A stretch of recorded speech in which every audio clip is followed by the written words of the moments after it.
I have to point it back or will it get it? It should go because it's up there. Ready when you are. Okay.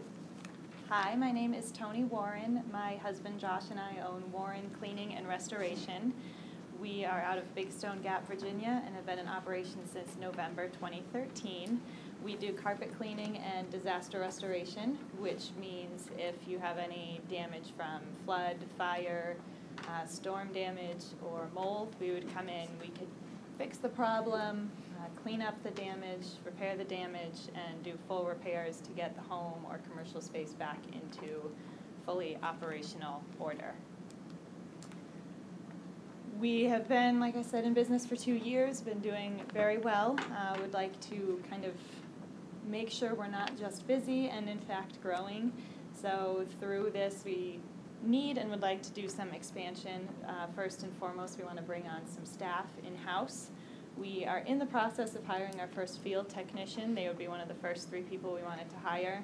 Ideally, in 6 to 8 months, they might be ready for a job supervisor position, in which at that time we'd bring in a field tech to work under them. If not, they'd stay field technician and we can bring in a job supervisor. We also want to bring in an office staff, so probably one administrator for general office organization, but also helping field some phone calls, especially with customer service, checking in with customers the next day. If we have appointments, that will increase our contact with the customer, help us stay ahead of any problems before they arise or expand. So with those staff members, we know we can help our customer service, our organization, as well as our productivity and job turnover. The market is fairly competitive, so one thing that customers right now are looking at in our job industry is timeliness and quality of work, so this will certainly help with that.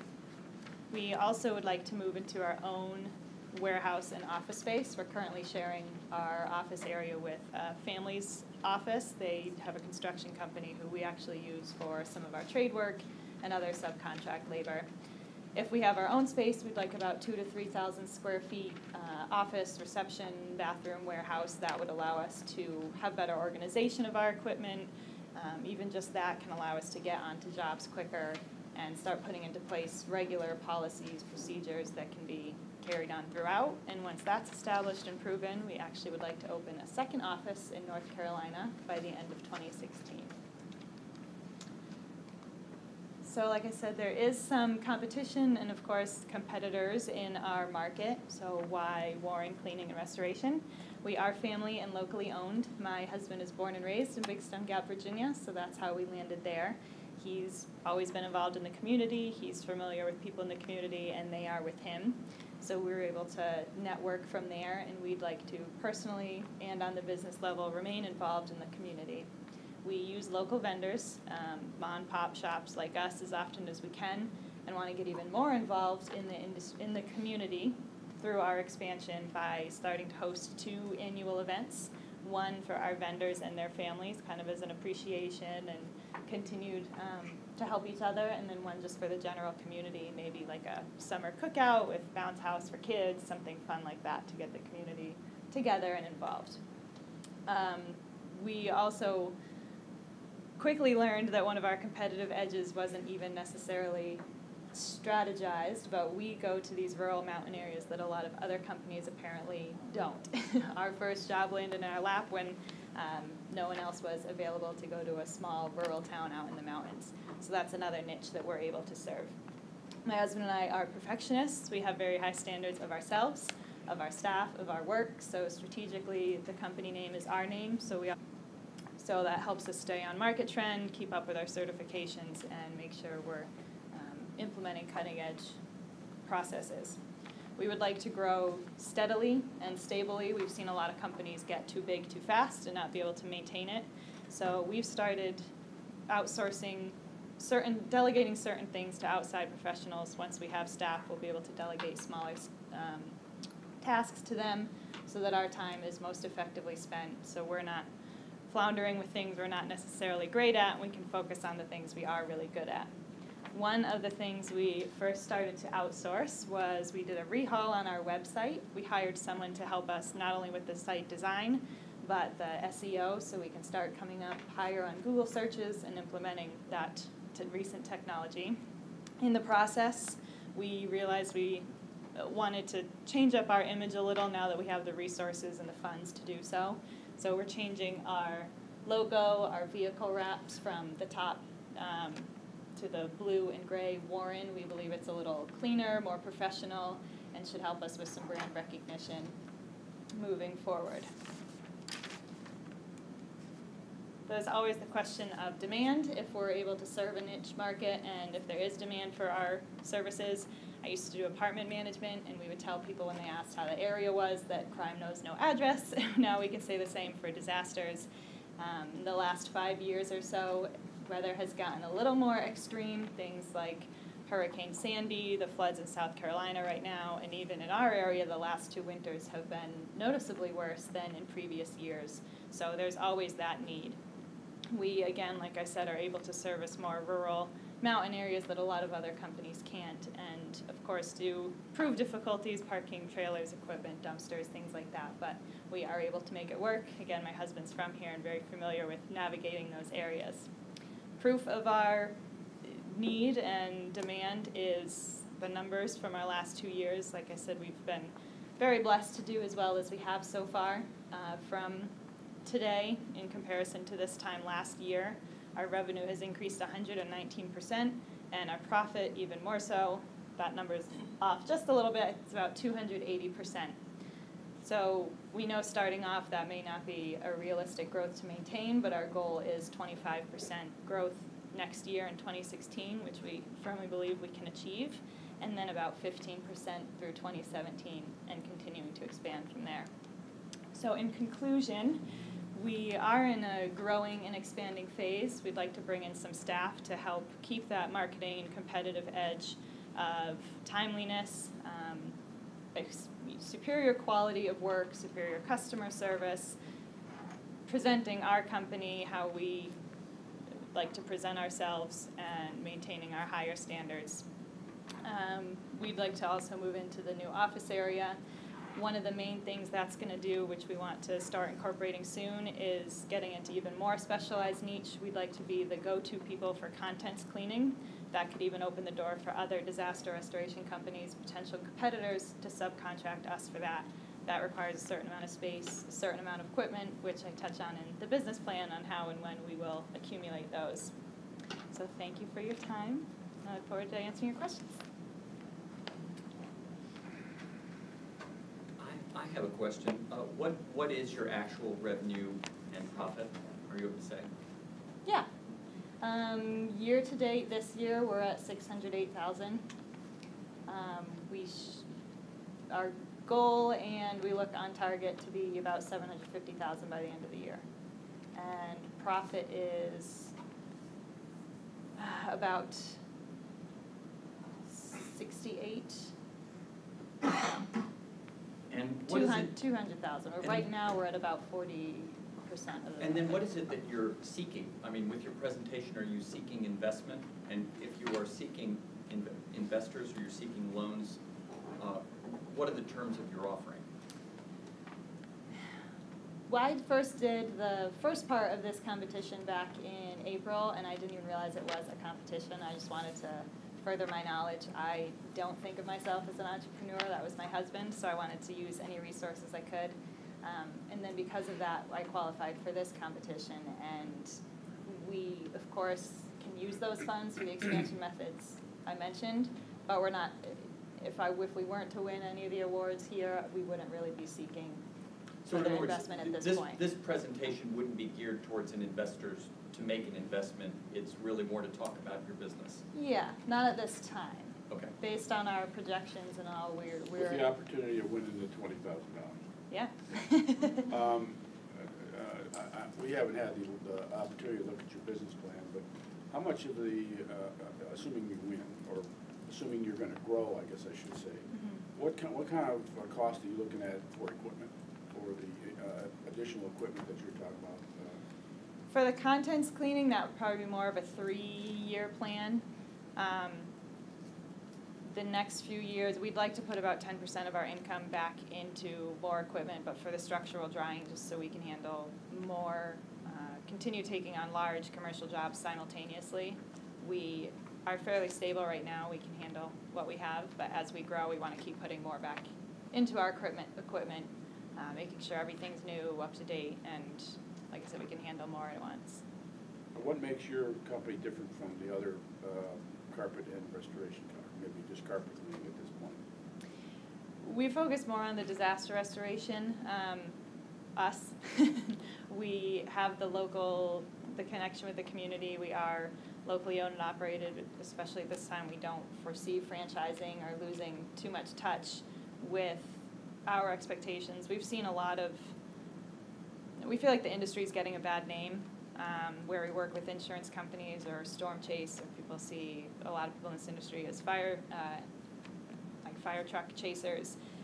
We really want to maintain and have been maintaining that relationship with the homeowner. It's really stressful for them to go through seeing this disaster happen, seeing their home be torn apart, but being able to guide them and be there all along. You know, my husband and I are always on the job, at least at some point, if not through the whole thing, basically holding the homeowner's hand and helping them see it's going to be all right, and giving them realistic expectations and helping them get things back how they were, if not better.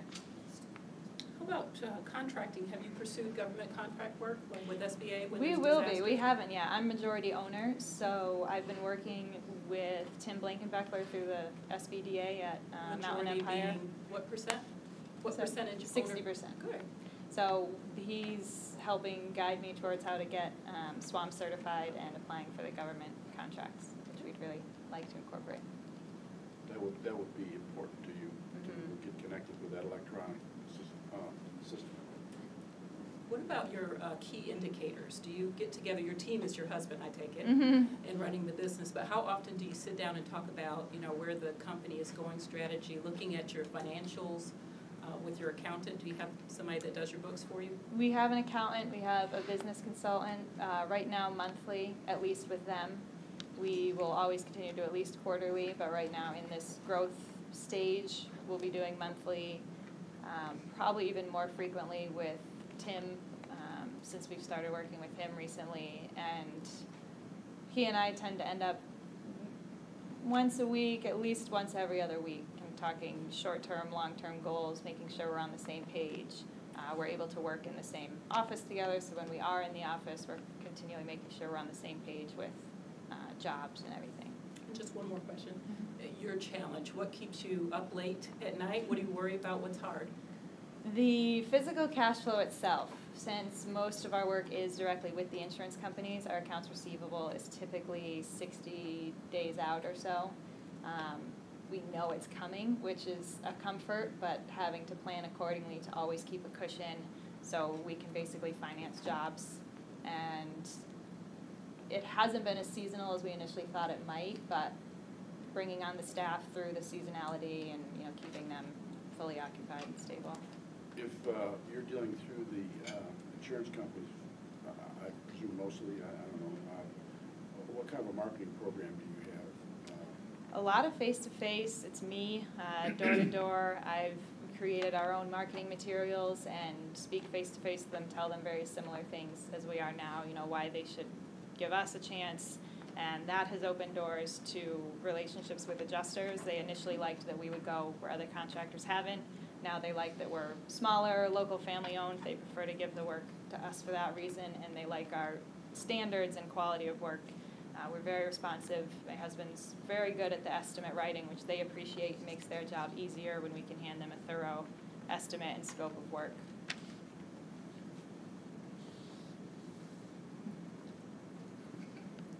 Good job. Thank you. Thanks. Thank you.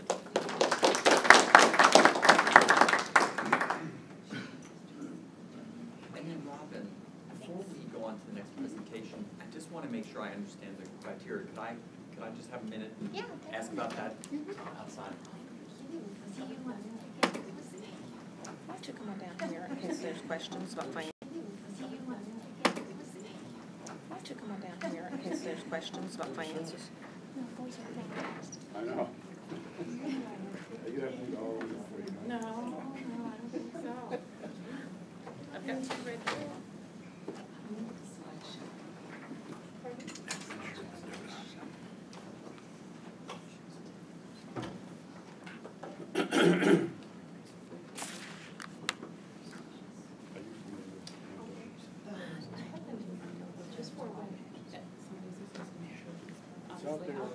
It's out there in front of you, but it's beautiful.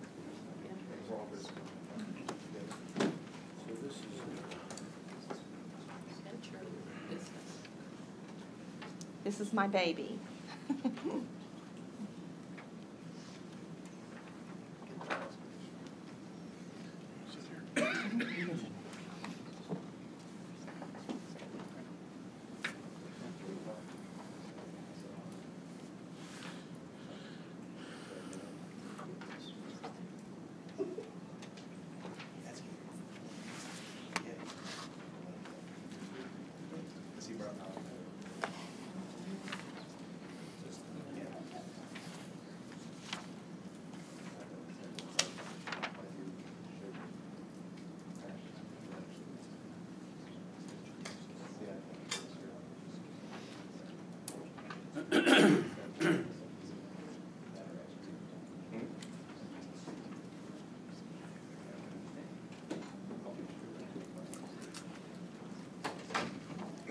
One of the judges had to make sure he understood the criteria.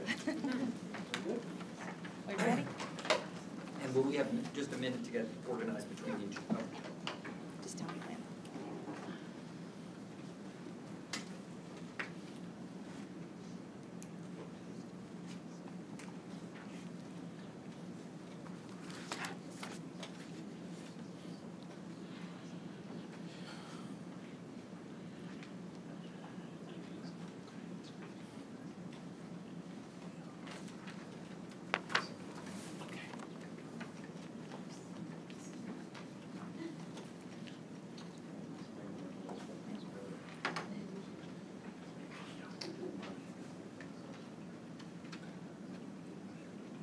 When they're ready, yeah, when they're ready.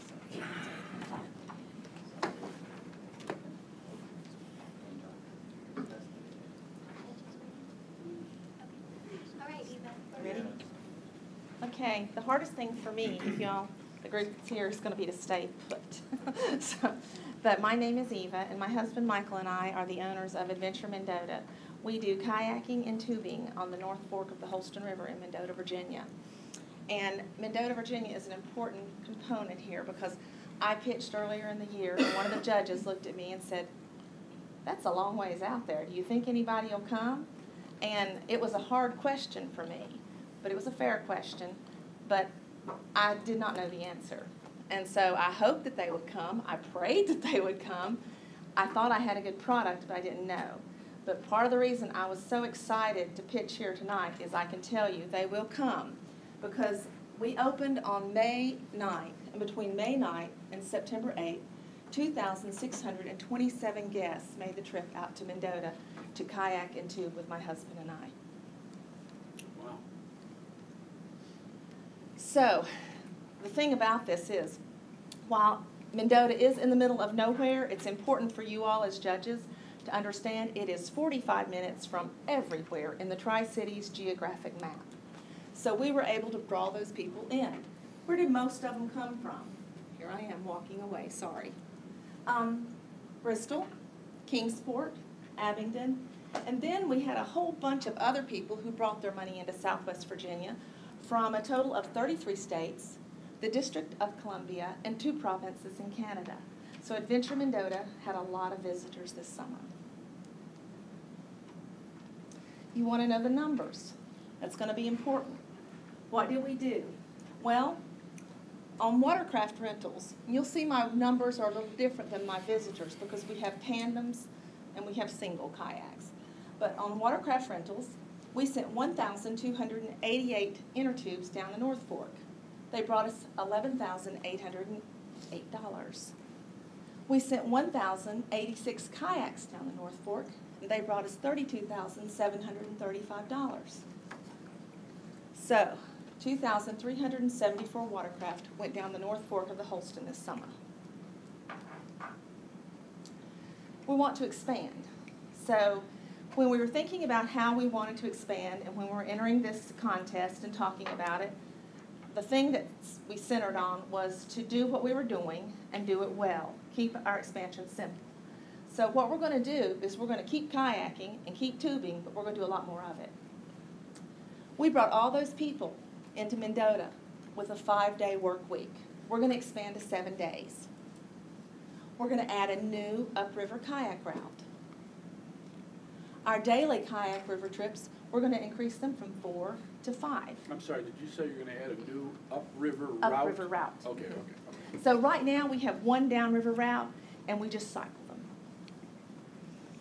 We'll start tubing on Memorial Day versus the 4th of July. That gives us 8 more weeks of tubing, 8 more weeks of bringing people out to Adventure Mendota. And we'll increase our daily tubing trips from 4 to 6. And finally, we want to expand our retail presence in our base camp so we have some upsell opportunities to bring in that important revenue and have people go out wearing Adventure Mendota apparel.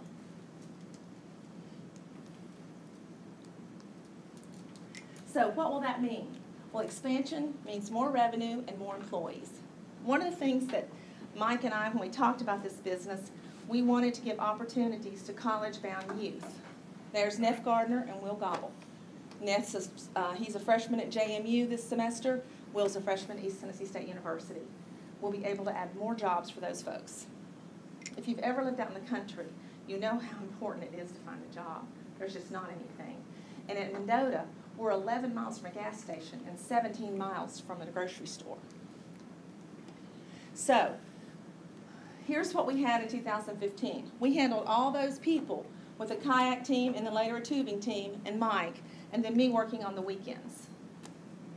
So for 2016, here's how we'll expand. This is the relief team. We're going to add another kayak team, and then we're going to add another floater. So we'll have 3 full-time seasonal employees, and then we're going to have 1 full-time year-round employee doing reservations, marketing, the bookkeeping, the office administration.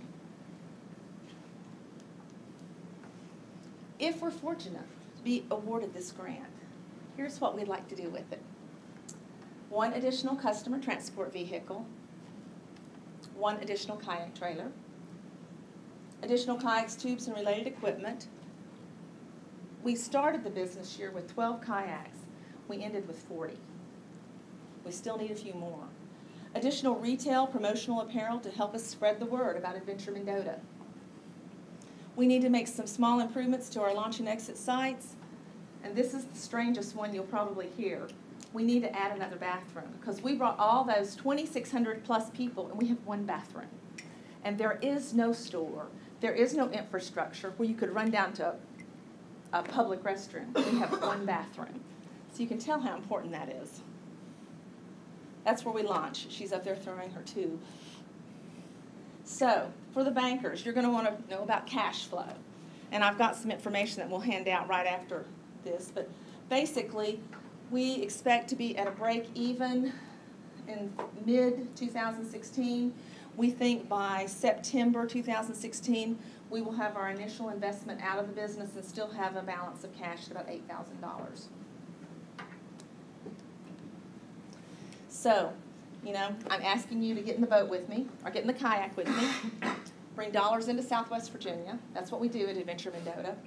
Create jobs, support our vision of hiring local, rural-bound college youth, support our desire to revitalize what's fast becoming a lost community, and to help Adventure Mendota become a premier destination in Southwest Virginia. Sooner, not later. We're not that young. We want to do it before we die. Thank you. Any questions? I can start with a question. Yeah. Are you working with the Convention and Visitors Bureau, the Chambers of Commerce? Absolutely, and they've been great. They've been great because we have not joined all of them, but because we're potentially joining and talking with them, they have. Kingsport's been very good to us. Abington's been fabulous to us. Bristol's been good to us. They're sending people our way, and they know that we plan to join in the spring again. I want to join in the spring and have my ribbon cuttings so that I can get some free publicity. What about the Governor's Conference on Tourism? Have you attended that? Have you looked at that? No, have not this year. Let me give you this on financials too. What type of marketing are you doing? Oh, man. Well, no stone unturned is what our informal thought is. We started out with a very robust press release, and we were in the Kingsport and Johnson City newspapers. Bristol picked us up. We were on Fox TV, WCYB. All of that gave us a good launch. Then we started using social media, Facebook. We went with that. were in a tourism video that Hartwood put together. But the 2013 Virginia Outdoor Plan, they really got it right. The best marketing that we can do is word of mouth. We bring these people in. I put their pictures on Facebook and Instagram with a www.adventuremendota.com and the date. They go back and they look at their picture. They share it with their friends. Their friends want to come out, and I just keep bubbling up. Do you have brochures and all that stuff? We do have brochures, and you know, we took them out. We had them in the shop for a while, and we realized they were doing no good. We put them down in Kingsport. We've got them in Bristol. We've got them in Abingdon. We took them all over Damascus and into the B&Bs in Abingdon. So we really sent those out. The suggestion would be to take them to Cabela's and Bass Pro and Good suggestion. Adventure, what's that place in Bristol? Mountain Sports. Mountain Sports, Mhm. some of those places as well. Where, in relation to, if it's, I don't know if you call it downtown Mendota, but where the community center is, Okay. where are you from there? Okay, if you're in the community center and you turned right, you obviously know Mendota a little Yeah, I've bit. been there, yeah. Okay, you turned right and you went down the road. You would go to a stop sign, turn left. You'd start to follow the river. You'd follow the river for about 3 miles on the road, and we're up there on Swinging Bridge Road. That's by Gate City Highway then, down Yes. that side? Yes, you're going. Okay, all right. We don't cut on. We don't go across the bridge, but we go. We Okay, go I back. got you. I got Mhm. you. It's beautiful up there. Thank you. Thank you. That's where I was born. I have 2 questions for you. Yes. What research or what steps did you take to price your services, to establish a price? How do you establish your pricing? Well, my husband Mike is the shopper, so we compared We with looked any at- other outfitter in the area. We looked at outfitters across the state. We were mentored by 2, I think, of the most successful outfitters in the state. Okay, another competitor in this contest, St. Paul. Also, we worked with them to look at this type of thing, but we went low the first year by a few dollars per watercraft. We built up the market share tremendously. It'll serve us well, and we're going to increase the pricing just subtly over the next season. Yeah, I was gonna ask that question too, because you said you had 11,000 people come through, or? No, $11,000 on the tubing side, 11,800, I think. We had. But how many people did you have come through there? Your second slide was Total people Yeah. or total watercraft? total watercraft. Okay, let's go back. I wanna say it was like, written on the It's funny, side. you have more tubers, but it's not as profitable as, Roughly 2,300. there you go. Okay. And then, So- I had one other question. And what research did you do in terms of demonstrating what the market potential is? How big could the business be, and what work did you do to evaluate that? I would like to tell you we did a lot, but you know what? Our first bit of research was very organic. We live on the North Fork, and we noticed an uptick of kayakers going by. And Mike and I were walking across the yard, and we said, we have, there on the river, we have a base camp shop, so we have a good place to launch, and we said, we might try to get into that business. We got in very small, just 12 kayaks. We weren't sure that anyone would come, and We- then they proved us wrong. We're So in the terms only of river, where we're you the are only now- river outfitter in the Tri-Cities. There is no other one. Right. Okay, I understand. So it was a risk, but we're self-funded, and we felt like, well, it's a risk worth taking, and it proved to be, a good one. Another opportunity is to find out what those people in Damascus have done to get the bicycles up there. I mean, I know they got the creeper trail, but my statement talks to the marketing aspect of it. Something has drawn people to Damascus, and that same something's got to draw them to you. Mhm. And maybe it's your website, or maybe I don't know, but you're out in the boonies, and it's people don't even know where Mendota is, but I'm sure once they get out there, they say, I'm coming back. They really enjoy it, and they do come back, and I posted on Facebook, I said, we're closed for the season, freezing is the reason, and I was looking through, they're like, we'll be back next year, can't wait to see you guys. It made us feel good. That's an excellent question. Over 100 people came through Damascus to come our way, and they rode the Creeper Trail and came over with us. We had Boy Scouts come from Charlotte, that came to our location first and then went up and did the biking. I've met with all the bike shops up in Damascus. They carry our cards up there. We're going to be partnering with them this year. Okay, so we see a real good synergy. But a key ingredient, Abington is a hub to us. Okay, the tourism director up here, Kevin Costello, acted as a broker for several of the outfitters and us, and we got a lot of learning through these people, and we've really shortened our learning cycle, okay, by working with professionals like this to do this. So when Eva said, we started small, 35 tubes, 12 kayaks, and they came, and we had to run. You don't buy kayaks in the middle of the year from these manufacturers. We had to go from 12 to 40. We had to go from 35 tubes to 120. Okay, and we had them all in the river. So it was a great year. I have a question about the employee training, and obviously getting all the folks to help you all do this. What is that? What is your Well, training program? How do you go That's about a- acquiring That's a good question. employees? The first thing we do require that they get their CPR and first aid because we are in such a remote area. We do have one certified lifeguard. We'd like to have more, but we don't see that as a real important skill because the river is so shallow. But, You're up. oh, I'm done. But, yes, we do train. Thank you. I appreciate it.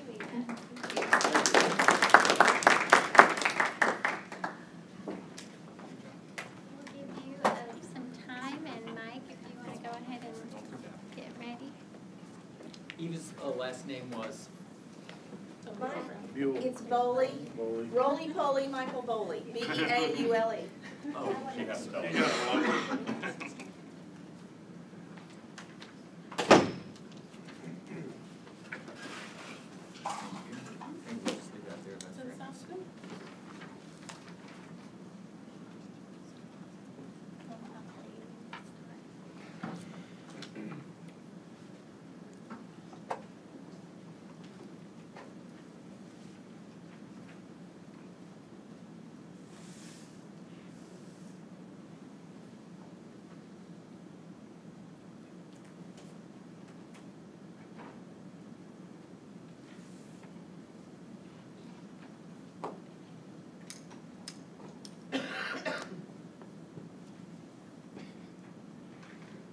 Did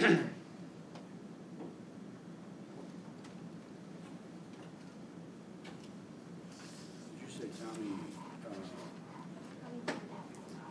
he's not coming?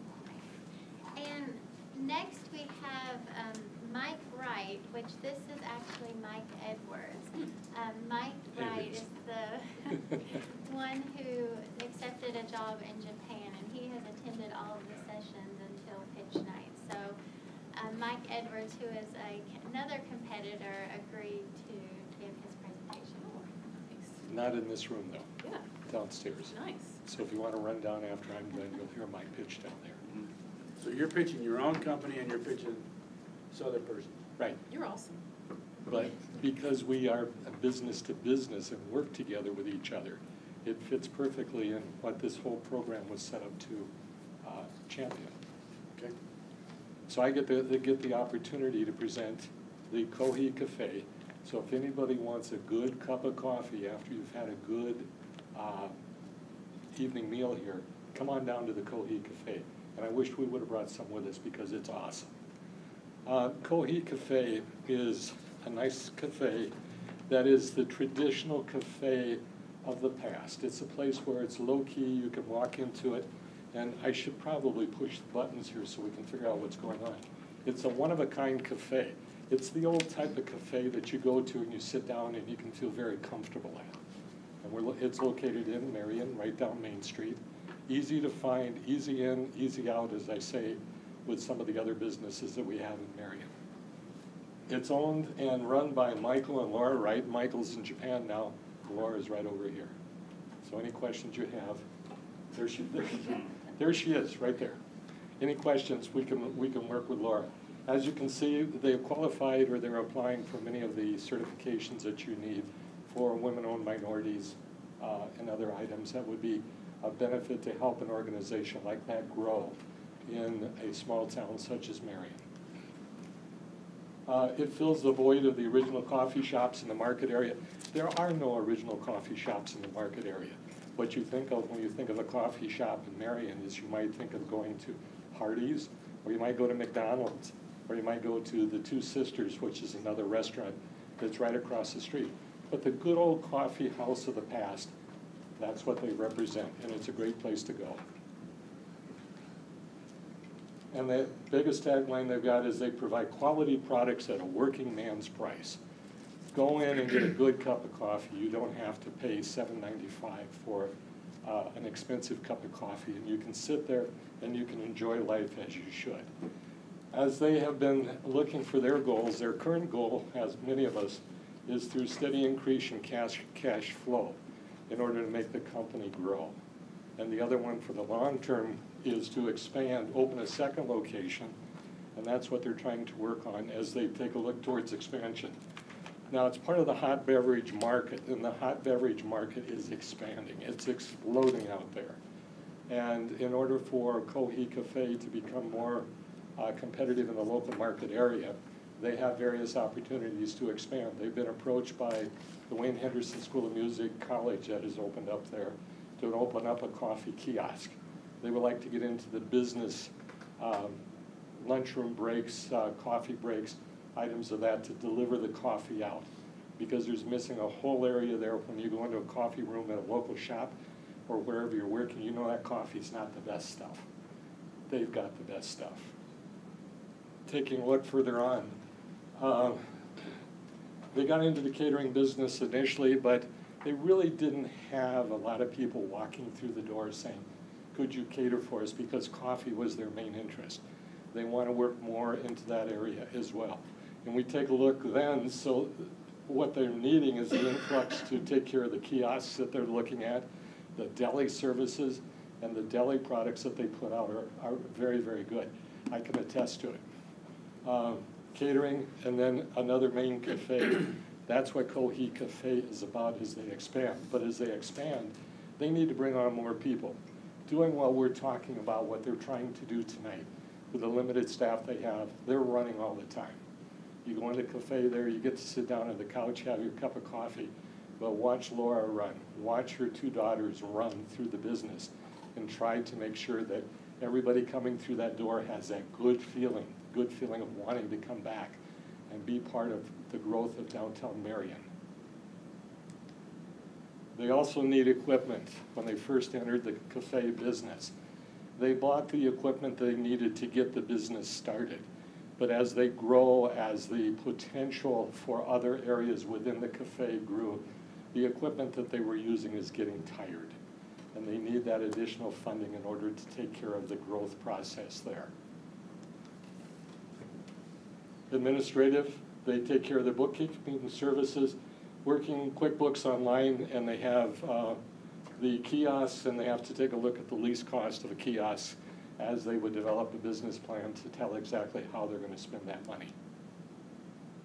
It's engaged in the social media and advertising. Cohi Cafe is awesome when it comes to that because we both work together. I own a different business. Can I go ahead and mention that business? I probably wouldn't. Okay, within Marion, we own another business, and we work together B2B.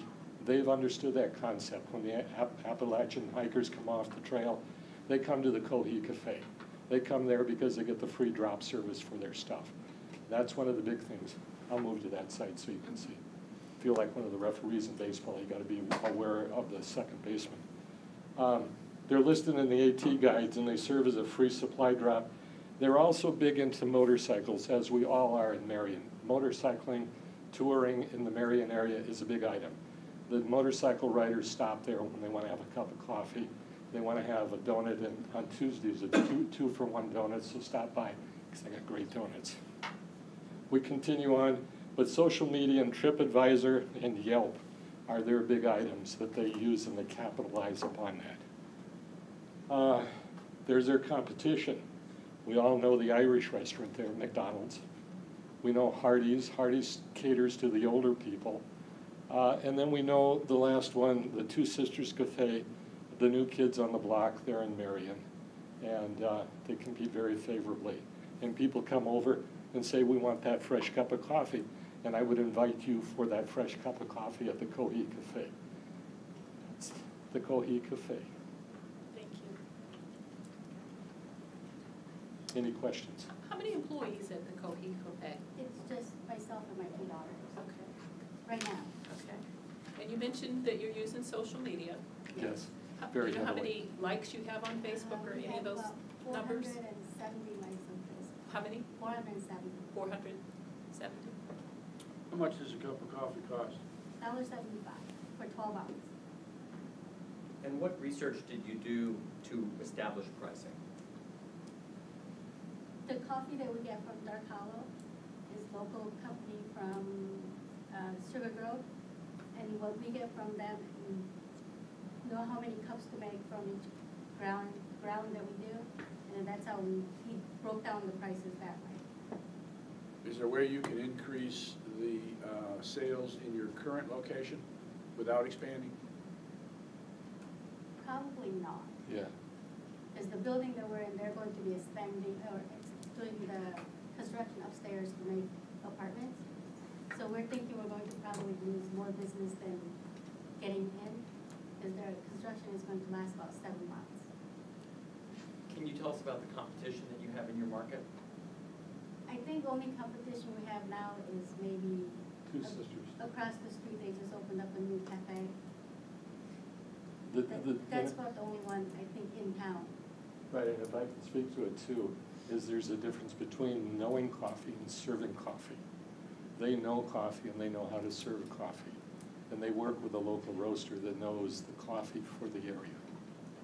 And that's a big difference. Know your market, know your product, and be able to present it. Have you done any research in terms of what the potential of the business is? How big could it grow?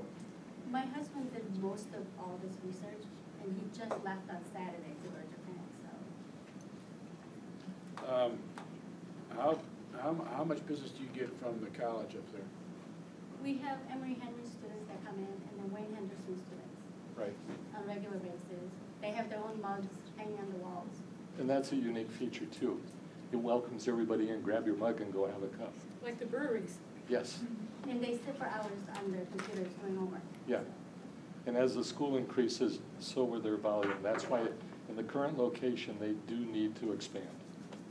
What kind of advertising do you do? We have done advertising through Southwest Herald, the newspaper, radio stations. Yep.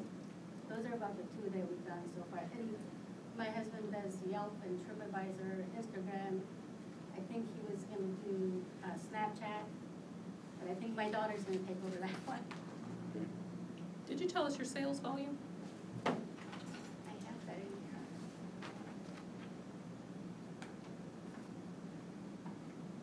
He had this, Just an annual, it could be round, it could be just general, close, ballpark. 65,000. That's in sales? Yes. And how long have you been in business? A little over 10 months.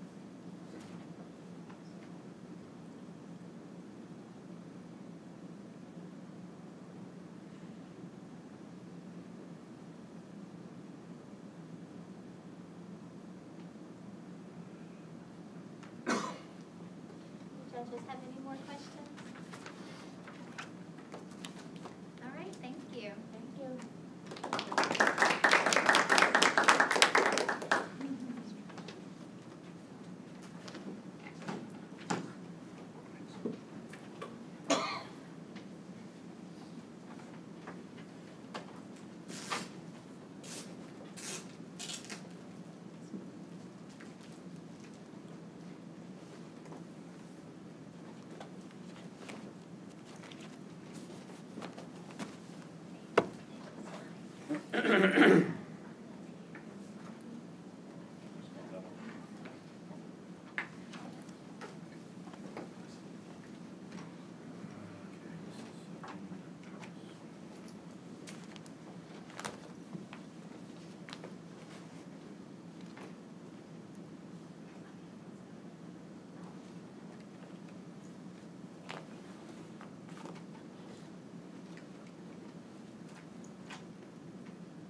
one that's not coming today? Tommy Cundiff. Tony Cundiff, the second one. Okay. Are we doing these in order? Yes, we are. Next we have David McLeish when the judges are Ready? Ready. ready. Ready, Freddie? We're getting organized here, you know.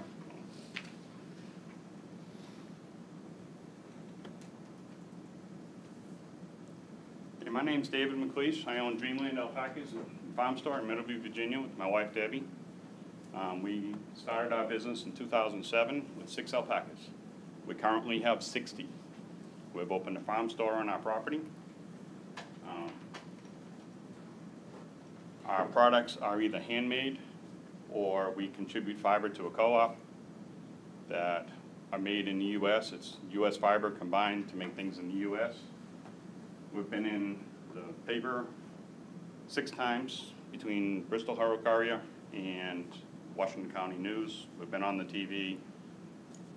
We have tent cards in various places, welcome centers,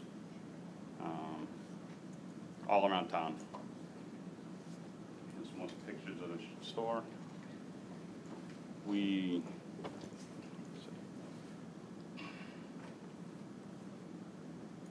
So we got the tent cards in all the different places. I lost my train of thought.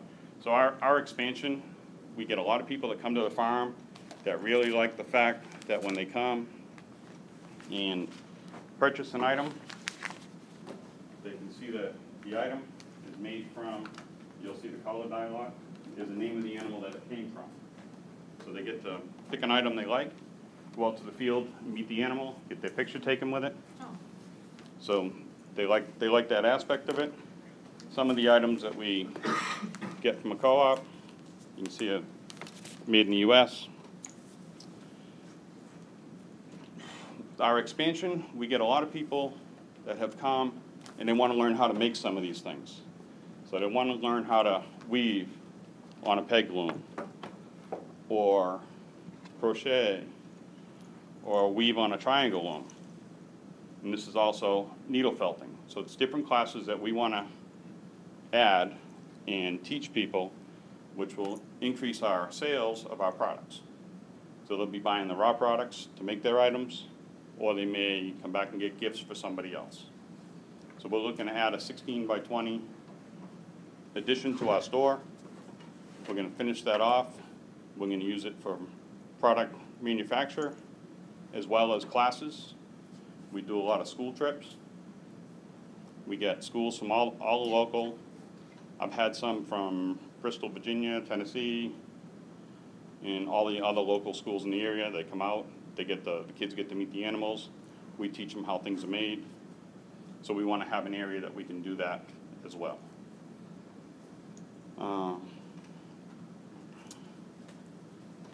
So in adding to our business, we want to add the building. There's some supplies that we would need to pick up, some weaving looms, triangle looms, crochet needles, and all the miscellaneous things so that we would be able to teach the class. We figured with that size building, we could teach up to a group of about 10, which is a comfortable size for one person to be able to work with all of those people. The classes would range any place from a crocheting class would be $10 or $15 to something like this triangle weaving class is about $150. You would go home with this. We sell this for 60 bucks, I think. So they would learn how to do it, get something to take home with them. And there's a few other things that we would need for the expansion, just like heat in the building and some equipment for processing. The building would also be used for when we shear our animals. We would have a place that we can put all the fiber, pick through it all, get it ready to send out to have it spun into yarn. By increasing our business, we get to utilize the mills that we use to spin our yarn. By sending them a larger volume, we get a cheaper rate. We pass that on to our customers. The same thing with the co-op. We have such a large volume with the amount of animals, I buy in bulk. So I get to pass that on. So we do multiple purchase pricing. We have a lot of award-winning alpacas, so, and that's part of our base business. So our expansion is going to the classes, tours. We're open for tours every day except Tuesday. We're open 12 to 7 every day. We have people that just stop in. We're also looking for advertising. We want to put we're 1.3 miles off of 81 at exit 24. So we have been researching putting up a highway sign with directional signs to get people to the farm.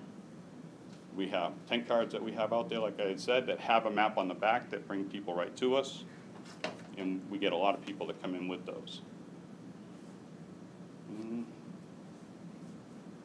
So that's one of the ads that we ran. That was actually in the Bristol Pirates magazine.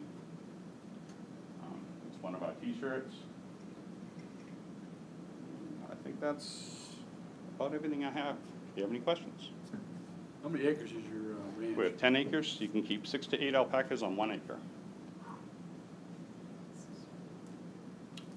How large is your show, your retail, you know, where you sell all your products? How big is the building that we're doing in right now? Yeah. That is 16 by 16 with about a 7-foot by 16-foot storage area. And we're going to add to the right of that the 16 by 20.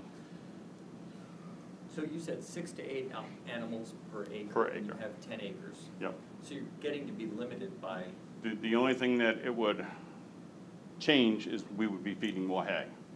That 6 to 8 is a comfortable range for them to graze the grass and supplement with a little bit of grain. You can go up on the numbers, you just feed more hay. and what is the revenue and profitability of the business? Currently, in the last 3 years, projections for this year, we were at 51,000 in sales in 2013, 55,000 in 2014. This year, we're on track to hit about 70,000. And that's just in retail. That doesn't include boarding, breeding, and sales of animals. So what does that all entail? What would your numbers be, including all That fluctuates with the economy. We're running, sales of animals, we're running someplace around 20,000 a year, fluctuating a little bit. A lot of that, we finance the animals. So if somebody were to buy a show quality, like one of our herd sire type animals, then they would finance it over 5 years. So we get payments every month. Did you do any research? And if so, could you describe the research you did to price your services and your products? I'm constantly checking with other farms within 200-mile radius. These socks right here, we're selling for $18.99. You'll find them online for any place from $22 to $25. So because I'm buying in bulk, I'm buying 10 dozen at a time. With the fiber contribution that we send in, I can do that. Do you sell online? Yes, How much? same thing, $18.99 plus shipping. Or volume-wise? Volume-wise, that's just starting to pick up. I did have that set up through Square, and it wasn't working well. I've just switched it about a month ago, so it's now through PayPal. It's a little bit higher rate for me to pay on charging, but it's a better viewing. Might look at like the high-end gift market, you Yep. know, with your online. That could be an opportunity Okay. for you. Did you do any research on the market potential for this? How big a business could this be? What's the potential? With the hiking and biking and all that stuff in the area, I sell a lot of this particular sock to hikers. They're a natural wicking ability. They've got a nice terry loop on the inside. Gives you a nice cushion. So the hikers really like them. Hunters like them. I've also got a taller sock that's a boot sock that comes almost up to your knee for hunters, and we've got an ankle sock for people that just want them for around the house. Do you have tours come through too? Yes. Mostly children or? A lot of families.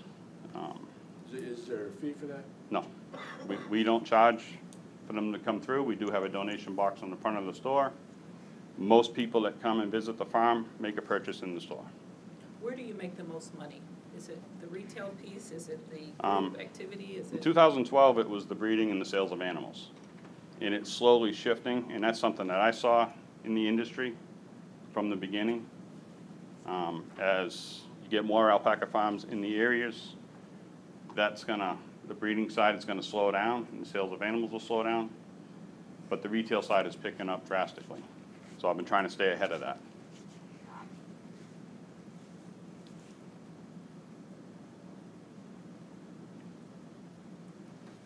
Any other questions? Did you say what kind of marketing you're doing? You got a webpage? We've got a website, we've got thank cards in the welcome centers, Hotwood, Meadowview Farmers Guild. I do the Abington Farmers Market twice a week, Highlands Festival in August in Abington. I do trail days, I started that this year. Had a great welcoming there with all the people hiking the Appalachian Trail. And then we do the ad at the Bristol Pirates. I did an ad in the Cinemark. It's a little tank card they give out when you go to the movie theater. You looked into, And we're looking at the highway sign. you look at, have you looked into Ribbon Roots, setting up a booth at Ribbon Roots? I have thought about that. I had a conflict that I couldn't do both. And what about the Speedway, the Bristol Motor Speedway Food City Family Night?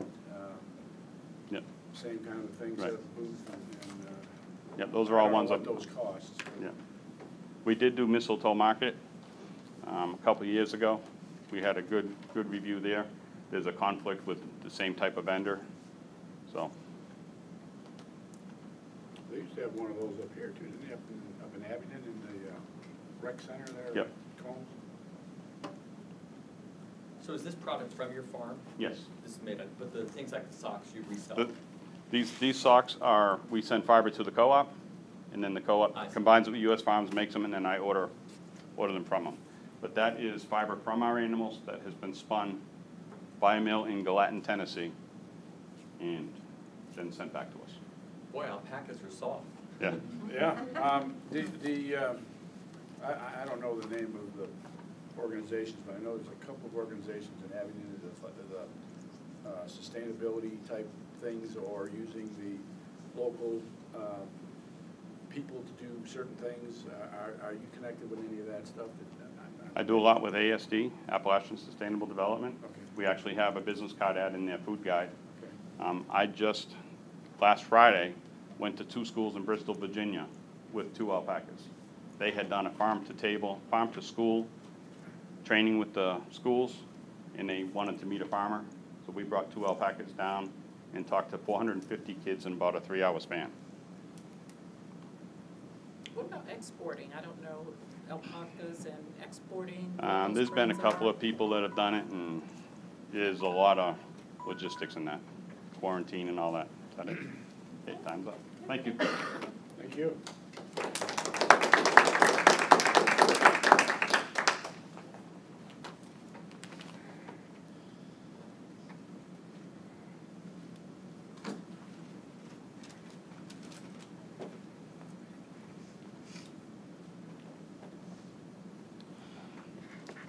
Is Wolf's Barbecue the outfit that gave us the free barbecue downstairs? No, that was actually another business that is going into catering. I see, okay. Because I was gonna say, you know, after I've been given free food, I'm not sure I can. Full disclosure is, He'll take credit depending on how you liked it. The barbecue dinner was lovely, thank you very much. That was all her business down there, so. So which business is that? Sweetwater's. Are they presenting to us or they're? No, that's. Downstairs. We provided the pizza.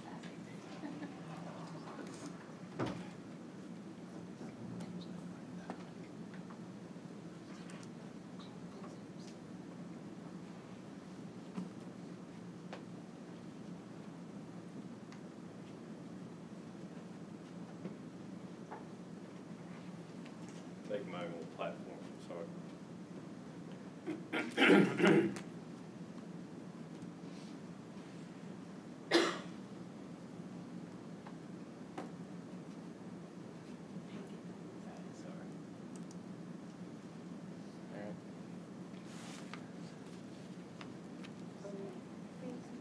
ready.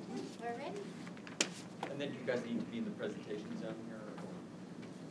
Yeah, you'll. I didn't realize there was a presentation zone. Well, they're filming it, and somebody else is gonna, You're okay? She said you're okay. Okay. all right. Fantastic. Good evening, my name is Jill Wolf, and this is my husband Brett Wolf, and we're the owners and operators of Wolf's Barbecue. Wolf's Barbecue is located downtown Marion, Virginia, and we opened July 3rd, 2013. When we opened, we were one of 5 dining options on Main Street. As of today, that number has doubled, yet we have managed to establish growth in sales and profit every month of every year.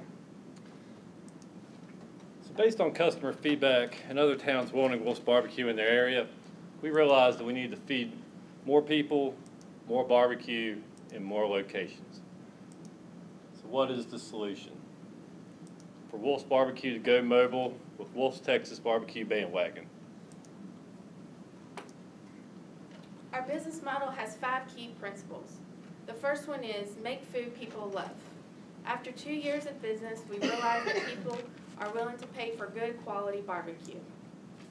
Second is to keep it simple. We're going to use the philosophy of famous pitmaster Aaron Franklin.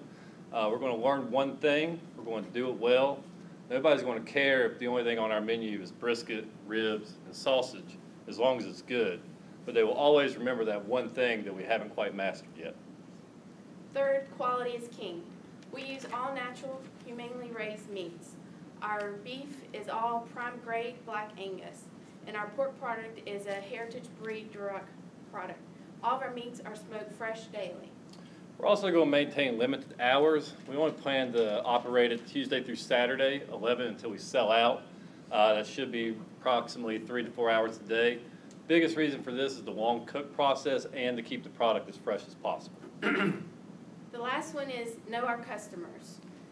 If we're set up in a location that doesn't work, we can move the mobile food unit to a location that is successful. Our main goal is to spark interest, to have customers come to Marion, Virginia to visit our brick and mortar restaurant. Our competition in Whitfield, Virginia is Smokey's Barbecue and Abington Bowfire Smokehouse. So how are we different? We're going to offer authentic Central Texas style barbecue, which currently is not offered in Southwest Virginia and probably only a handful in the state of Virginia. We're also going to offer a fun, hip, and exciting place to dine at. As she mentioned, we are able to change locations easily, so if one place doesn't work, we can go somewhere else. And we're also able to change our menu easily. So if we discover that, say, in Abingdon, one item doesn't work but works well in Whitfield, we could always adjust the menu accordingly. Our marketing plan consists of 9 components. First, word of mouth. It's worked extremely well at our brick and mortar location. We think that that will translate well with the mobile food unit. Location, we're looking for high visible, high traffic areas in Abingdon, Whitfield. We're also looking into breweries, farmers markets, Virginia Highlands, and public parking, both of which we would need to wait for approval in order to set up there. We're going to create a website. We've already got a website for the restaurant. We're going to create a second one for the mobile food unit, have both intertwined with one another. We're going to utilize social media, mainly Facebook, Twitter, and Instagram. All 3 will be used differently to focus on different targeted customers. And we will also be using face-to-face and business-to-business marketing as well. We'll also be doing promotions through social media. We'll make it a gaming experience for our customers. We'll be doing fundraisers. This will allow us to continue to give back to the community, in addition to give a percentage of the sales to the organization. We'll be doing catering. This will be, we'll be able to enhance our current catering business. And lastly, festivals. We'll be going to look into Bristol Rhythm and Roots, Virginia Highlands, Washington County Fair, Chautauqua Festival, and we'll be able to serve large amounts of food at one time. So how are we going to do this? We're going to hire people. We're looking to hire prep cooks, a pitmaster intern, a social media marketer, and an order taker. We're going to cross-train the employees to work at our current restaurant. In addition, we'll have 4 part-time employees, hopefully move them full-time depending on our growth after we get the mobile food service up and running. So we have a timeline. We want to hire the new employees by March 1st, 2016, and we are hoping the mobile food unit will be up and running by March 16th, 2016. So how much is all this going to cost? A new food truck costs anywhere between $55,000 to $100,000. Used anywhere from $20,000 to $45,000. We've already been approved for a $45,000 equipment loan through Wells Fargo, and we are also willing to invest up to $15,000 in our own business savings. Our projections are based on historical data from the restaurant. If you have any questions, please ask during the Q&A. Our sales for year one, we project to be $169,000. Year two, $189,000. Net income in year one, we do project a loss of $1,500, but then expect a gain in year two of $8,100. Cash flow is expected to be positive in both years, approximately $500 in year one and $5,000 in year two. So what does all this mean for Southwest Virginia? Well, one, we're creating jobs. We're going to create at least 4 jobs. We ideally will create a couple more full-time positions. 2, we're going to increase the tax rate. Not only, if we're going to set up in Wytheville and in Abingdon, we're going to be paying the local mills tax for those locations. We also realize that the property taxes for Smith County will go up because of our mobile food unit and the equipment involved. And we also expect to create a new market segment. Currently in Southwest Virginia, there are no mobile food units. It's a growing trend in the restaurant business, and we want to lead the way in this area. We don't expect us to be the only one doing this for very long. It'd be nice to think that eventually we can establish a food truck park in either Wytheville, Abingdon, or Marion. And lastly, most importantly, growth in other small businesses. The ideology is that customers of the food truck at Wytheville or Abingdon will eventually want to come back to Marion to our brick and mortar location. We realize that when they come there, they're going to probably realize what Marion has to offer and what makes it special. And while they might dine with us one time, we expect them to come back and stay in Marion at one of the local hotels or bed and breakfasts and maybe dine somewhere else and go visit our park. All that's going to do is increase tourism in Marion, increase the tax, increase the growth, increase businesses for other people as well. So what do you say? You want to hop on the barbecue bandwagon? Thank you. Questions? I have a question, and it may have been resolved by now, but I got a call probably a year ago. A guy was trying to do the same kind of a thing, and he was trying to do it in Bristol, Virginia, and they wouldn't allow him to do it. Okay.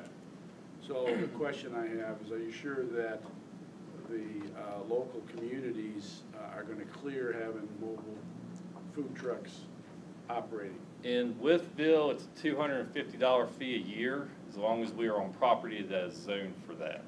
We've already been in contact with one person to possibly set up where the farmer's market used to be in Wytheville. We've also spoke to a couple places that they're currently, the businesses are for sale, but they are zoned for retail. In Abingdon, Is that private property or public property? It is private property. We would like to set up on public, but that's stuff that's going to have to be approved through the town. Yeah. So we've actually spoke with Wytheville about trying to get it put on a town council agenda so we could be heard. Abingdon, currently our attorney is speaking with the town, and he's had a family emergency recently, and we have been unable to get an answer. But we are aware that there are food trucks in Abingdon, and as far as we know, I believe they're actually allowed to set up on a public lot in downtown near, if you're familiar, Ellis Market, or it's a little bit further on out of town between here and the Martha Washington. And the 2 local breweries, Wolf Hills and Damascus, have given us permission to set up at their breweries. Both of them said, come on. I'm sure Wolf said yes. Yeah. And what is the size in terms of revenue and profit of the restaurant right now? Currently, the restaurant, as of today, is $500,000 this year. Last year was, I think, about $550,000 approximately. We do expect to kind of blow that out of the water, the way things are going right now. So those other figures we saw on the slide. That's what we for the food project truck. for the food truck. Yes. Ah, okay. So the 500 this year, that's year-to-date? That's year-to-date, as So you're of on- today. On a path to surpass last year's? Oh, yeah, yeah. Profit last year was $45,000. How many can you see in your restaurant? 100. Ooh, that's big. And we exceeded that Sunday and Saturday and Friday and Thursday and then the following. And your marketing spending, I know you have a lot of activities, there were a lot of things that you guys planning on doing. Do you have a dollar amount on your marketing plan? Honestly, we're not really planning on spending a lot of money on marketing. We don't right now. We may, like here coming up at the restaurant, we're gonna put a newspaper ad in for Thanksgiving. We do turkeys and hams for Thanksgiving. Social media, it's free, it works the best. But you have to understand with the social media though too, that landscape is changing. Mhm. And so all the people that like your page won't necessarily see your announcements and things like that unless you advertise, which there is a cost. So just keep that in mind Sure, as you're looking sure. forward. But we are actually, like, for the mobile truck, all that will be new. It's not going to be Wolf's Barbecue Facebook's page. We're gonna be doing a second one as well. Everything is gonna be, it's almost like a separate entity from what we're doing in a way, but it's all gonna intertwine. And you said you, in your organization chart, you indicated that you were gonna have a, I don't know, you said a Facebook, somebody to manage Facebook, but you meant, I mean, it could be marketing as well. It's Sure. Right. Facebook and all the other opportunities. So by adding that person, that might help with general advertising. You have a webpage and all that stuff? Yes. We do. I'm not sure if it's in our business plan, but I can give it to you if you'd like to check it out.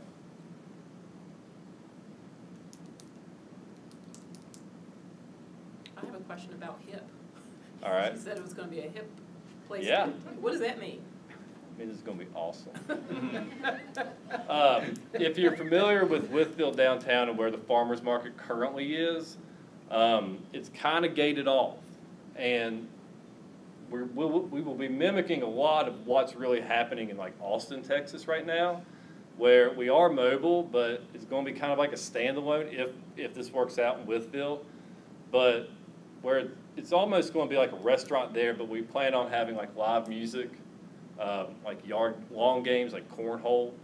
Since it's kind of gated in, there is the possibility of alcohol sales, but that's a down the road.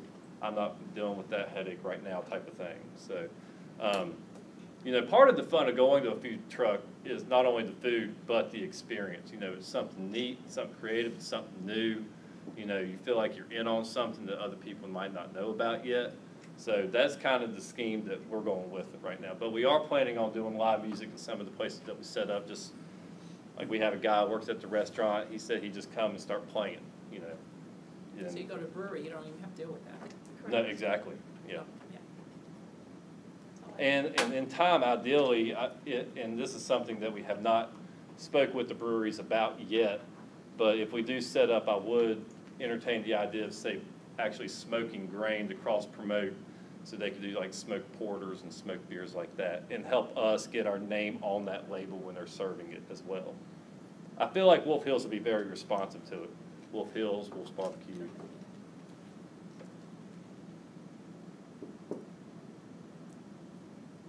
Any more questions? All right, thank you. Thank you for your Thank time. you.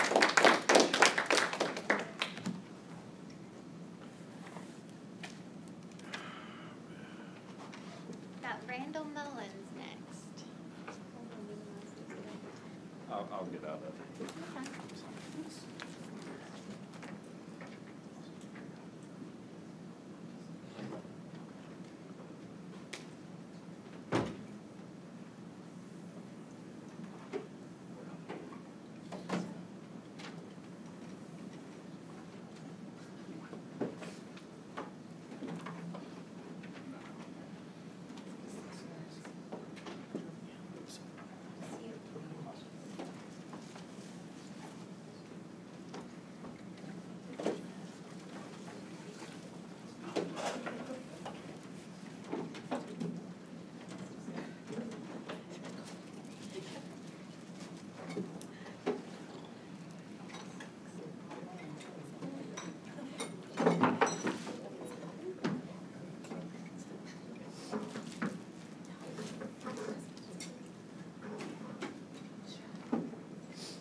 to doze around without breaking them. Carefully, right? Plastic.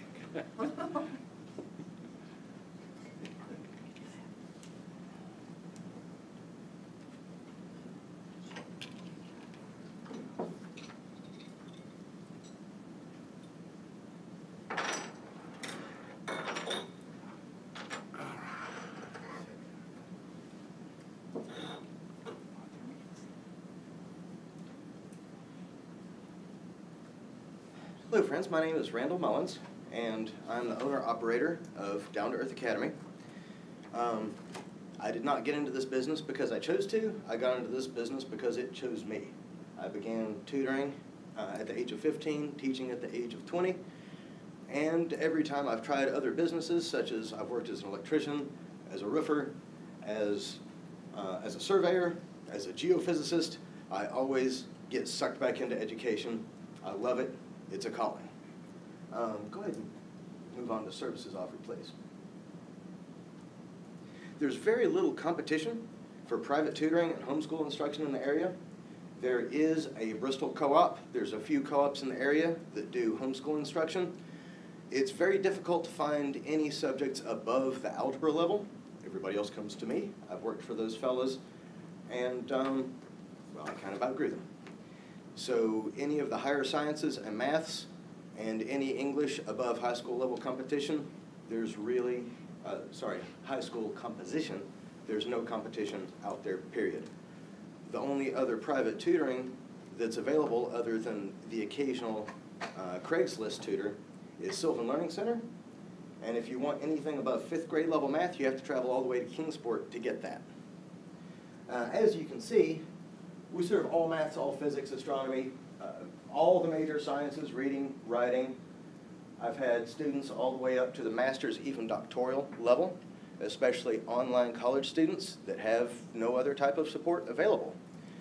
As far as that goes, even those who do have other support available, I've had ETSU students who have free math tutors available 7 days a week down there, drive all the way up to Abingdon to hire me for their services for the higher maths. They need someone who speaks English very well. So we also do standardized test preparation, not only for high school level, but also I've had praxis students, people who have their degrees who are having trouble passing the praxis test, and other MCAT, PCAT for medical and pharmacy students, and a number of other things as well. You'll notice we do martial arts instruction. Many schools and universities are known for their sports teams. There's not many math competitions around here, so it's not like we can really compete in that sort of thing. But as you can see, my students have done rather well in the martial arts realm. Next slide, please. Yeah, real quick. As you can see on our website, it's very easy to contact us. Move on to the Meet the Staff, please, and I'll introduce you guys. The biggest part of expansion is I can only tutor so many hours in a day. Primary tutoring hours are from 3:30 to around 11 p.m.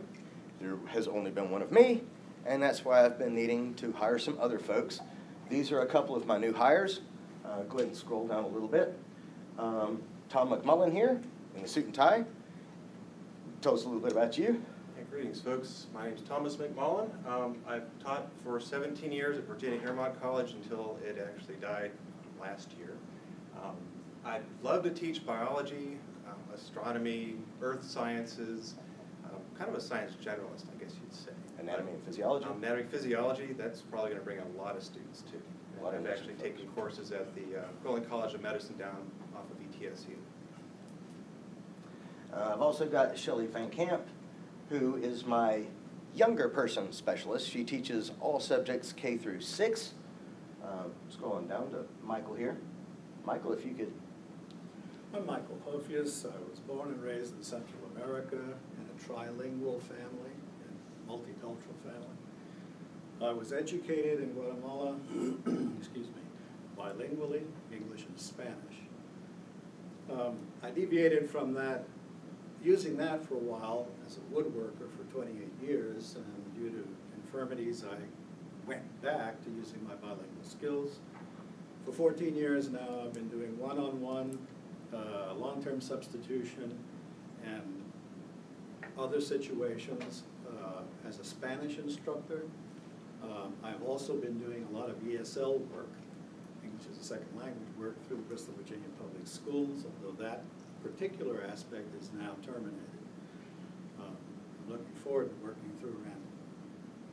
Okay, thank you. And April Parker here. She's been my student for how long? Last year, I started with Down to Earth Academy as an intern from King University. My degree is in professional communications. Next year, this time, hopefully, fingers crossed, I'll be getting my, going back to school again to do my MBA in marketing. I pay very close attention to who needs people like myself. My job at Down to Earth Academy will be marketing, website maintenance. I just linked this up with LinkedIn, Twitter, a Facebook page now, and I believe that's it. We have one more I'm working on. So I'm going to be multifunctional. I'm also going to tutor English and writing assignments, and I came up with the idea that during midterm and final exams for the universities, it'd be a great idea if we could expand to 24-hour, 7-day-a-week tutoring during those times. Because being a student myself, we're hard-pressed and very stressed during those times. And yes, I worked at the Academic Center for Excellence at King University and made Dean's List with a 3.5 GPA. And we are not accommodating 24/7. However, I'd like to see Down to Earth Academy be able to do that. So we have lots of great expansion ideas on the horizon. So. Couldn't float to student. Thank you. As far as the grant goes, the biggest gap I've got in my company right now is having someone to do the advertising, the marketing, web page development. I've already got someone here who's worked with me as an intern. I had 3 months of free labor through King University as far as that goes for her to prove her worth. As you can see, I'm going through and I'm hand-picking highly qualified individuals. As many of you know, the reason you have your own businesses is because it's hard to find work around here. So many people have their bachelor's, even master's degrees, and they're lucky to get a job working for Sprint at a call center. So I'm finding these very well-educated individuals with great talent and giving them a job at a reasonable wage. As you can see, I have a number of students here who I've worked with long-term. Some of them are returning students. Go ahead and scroll down a little bit. This is Susan Olmstead when she was doing a presentation at Duke University on her research on colliding galaxies. To sum up, Down to Earth Academy provides the highest quality of education available anywhere in the region. There is no competition in many of our areas of expertise.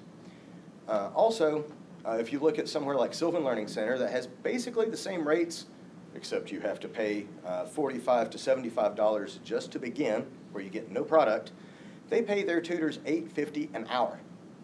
$8.50 an hour. None of my professional tutors will make less than $25 per hour. None of my staff, period, even if all they do is wipe tables and take out the garbage, will make less than $15 per hour. Any questions? Who developed this website for you that you have here? I did. April Parker. From a marketing perspective, did you look at some other websites as far as what's current? It's pretty. I did. However, this is my very first live web page, and it's workable. So I'm able to go in there and tweak it, and whoever we bring on board to take over my place when I do my other duties is more than welcome to revamp whatever they need to revamp. So. How long have you been in operation? Depends on how you look at it. I've been doing what I do for over 20 years. I incorporated about this time last year, October of last year. And you, the way you have been operating as a one-man show, Mm-hmm.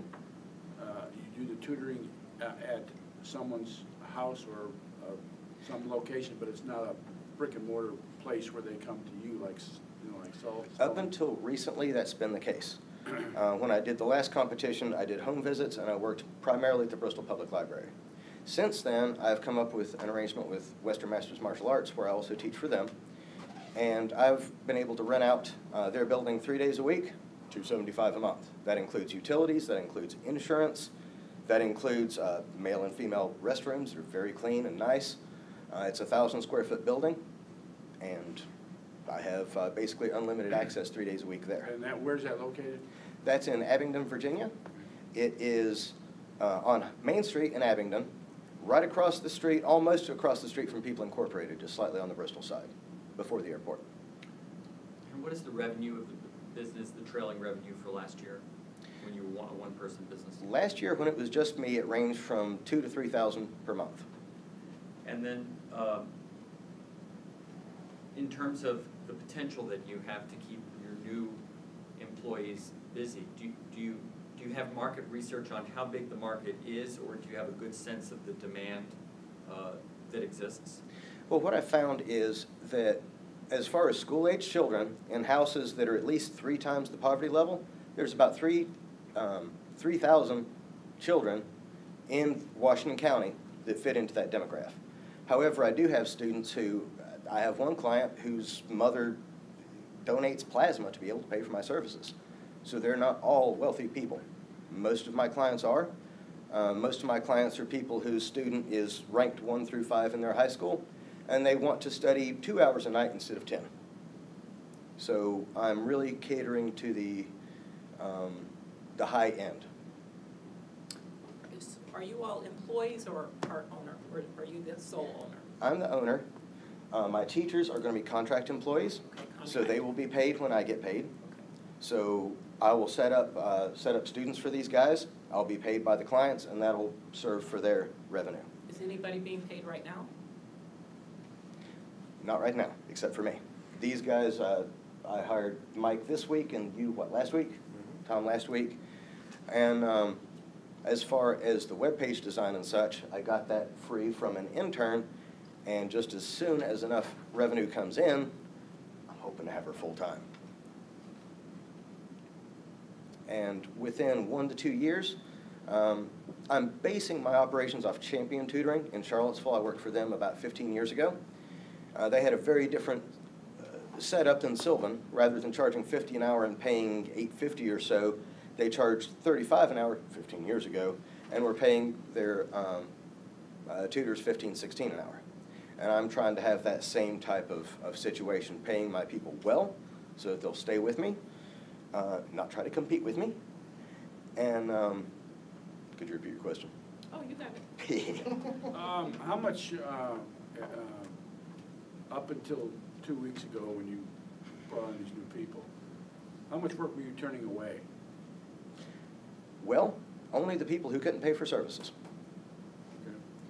A lot of my students are homeschool students, so I can work pretty much any time. I've had students that I've met at 10 and worked until 1, 2 o'clock in the morning with.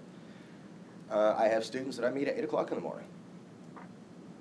So I've been able to juggle them myself, but it's been a challenge. Having a location to be able to do this at Western Masters Martial Arts, and hopefully very soon at the Small Business Incubator, that'll make it much easier to have other employees that can step in and do the work, as opposed to meeting at libraries or, I don't like the idea of sending employees into other people's homes. No offense, guys, it's just, it's a touchy subject there.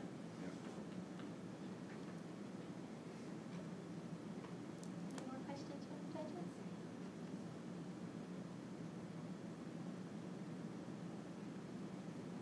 Okay, thanks a lot.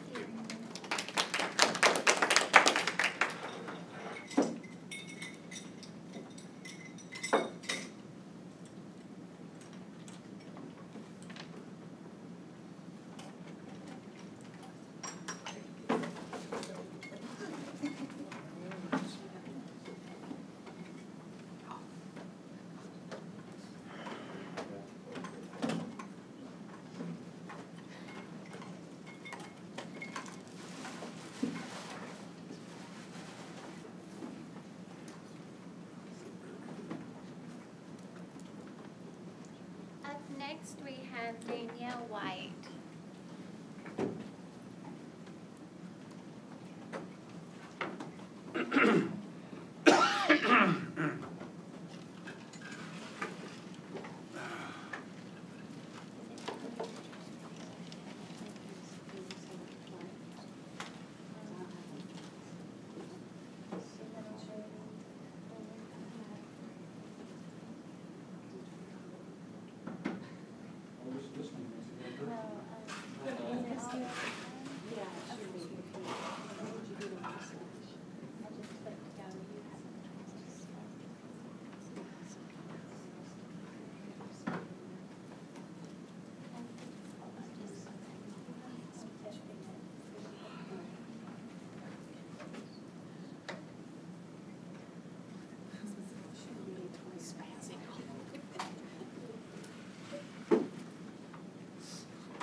We're gonna try and partner with her. They're very nice people. They're good. You should go to their dinners. They're good. Yeah.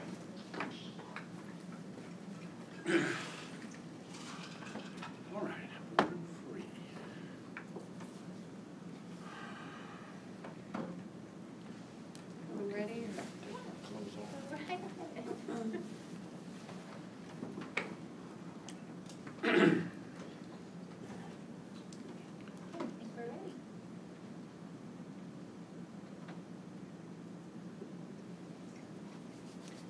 Hi, my name is Danielle White, and I'm the owner of Born Free Farm. We're located in Jonesville, Virginia, which is the far southwestern tip in Lee County. We currently sell breeding stock of dairy goats and sheep, along with lamb meat and milk shares, and raw wool for spinning. Over 65% of the world drinks goat's milk because it's healthier and available. 70% of all meat consumed worldwide is goat meat because it's low in fat, high in key nutrients, and helps fight disease. Next year we hope to have GMO-free goat meat for $14 a pound, lamb for $6 to $14 per pound, and goat milk shares for around $4 per quart. I originally started off in this venture because my son had asthma, and we found that organic foods pretty much cured that. So anyways, it's been a learning experience. Cost of sheep or goats can range anywhere from $300 to $5,000 for a high quality purebred, depending on breed. Our average price locally has been around $250 per goat or sheep. Our income projections for next year are around $10,000. If I can begin milk testing and start showing, goat sales could be $500 or more per animal, with most high-quality breeders making around $40,000 or more per year. We would like to expand to making cheese and encouraging tourism in Lee County. The cost of this venture is estimated between $15,000 and $150,000. Studies have shown the more things there are for people to do when they visit, the more likelihood that they will stay or return. We have also applied for an SBDG grant, and we're looking into other opportunities. Later, we would like to expand and open a store to sell food and craft items, an outdoor dining area where people could picnic, eat lunch, activities such as tubing, since we're located along the Powell River, and also hiking, biking, possibly a petting zoo. The Mennonites have also made business similar to this.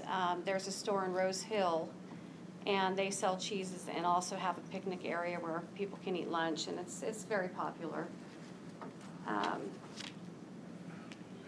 We currently have 30 potential milkers for 2016. Our plans for expansion include the addition of a mobile milking parlor. The jobs that potentially could be created are fairly enormous. With the mobile milking parlor, if we could get other farmers who were interested in pooling their milk, that could add an additional 2 to 20 different farms. And as you can see, I have all sorts of ideas.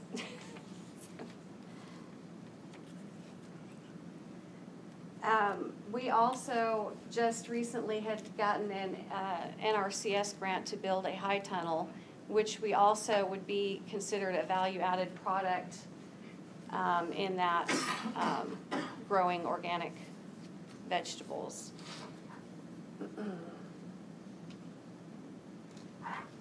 These are some of the cheeses that I really would like to make at the facility. Basically, they're just popular varieties that I really thought would be trendy. This is beer cheese. I don't know if anyone's heard of it. Cam Blue is a milder combination of camembert and blue cheese. that I thought looked kind of neat. Do you make cheese now? I'm sorry. No, Not yet. no, I mean, I make it for myself and my family, but no, we couldn't do that. In the well, there aren't any cheesemakers in our county, but there is Ziegenwald Dairy there in Scott County, Virginia, and Baker Farm, but they wouldn't be carrying any of the same products that we would be carrying, so. Sales of organic dairy products is an up-and-coming trend with the local food movement gaining popularity. Our operations plan includes an 846 square foot creamery. We would need a grade A dairy license and supplies. Our hours of operation would be Monday through Friday from 12 to 5 p.m. Our startup projections, as I already said, would vary depending on if we had gotten used equipment or new, and whether we would just refurbish an old building or whether we would just build a new one. I've estimated our total sales would be approximately $55,000, and the ending cash balance would be about $4,000. Basically, we would need to produce about almost 5,000 pounds of cheese per year, which would be 19 pounds per day, and we would at least have to be getting 11 gallons of milk, which would be feasible at the current numbers of milkers that we have right now. Because we are located along the Powell River, I thought it as an added opportunity would be to offer tubing. I'm just looking into that right now, so it's hypothetical, but we do have 3 swinging bridges nearby which seem to be popular, and there's a lot of people that bike on our road, and we are surrounded by the mountains there. It's a beautiful area. Some of the challenges that I found would be establishing a market at the price I'm asking, which would be between $18 to $28 per pound of cheese. Acquiring capital to fund the buildings, finding supplies and building materials, working with the Department of Agriculture to get certified. Some of the risks would be cheese spoilage from not selling, which I thought we could donate to the local school or other charity to make use of those products. My marketing plan strategy would be, basically our target market would be tourists and foodies, people of all ages who like goats, local and artisan cheese, and organic food. I think this would be more of a high-end product, and that's why I would like to offer other activities to maybe bring people in.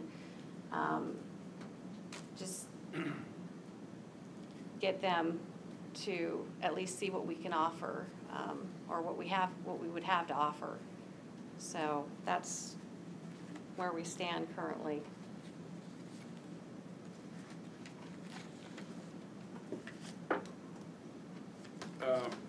You said you have an existing farm now, right? Yes. And how many sheep did you say you have, or animals? We have approximately 14 goats and then 27 sheep, so give or take around 40. So we would have 30 potential milkers for 2016. Did you come up with the projected cost of the improvements that you have to make in order to do that? The mobile milking machine and the cheese building, and have you come up with what that might cost? Yes, I have, and I've included that in my business plan if you want to look at that. That's kind of why I've just been talking to different people who have done that. There's a lady down near Knoxville. She had started up a sheep dairy and cheese making through a grant that she had gotten through UT, Locust Grove, maybe you've heard of them. And she's been fairly successful. She actually sold her business because of illness, but You mentioned goat busters. Is that where you send goats in to clear brush?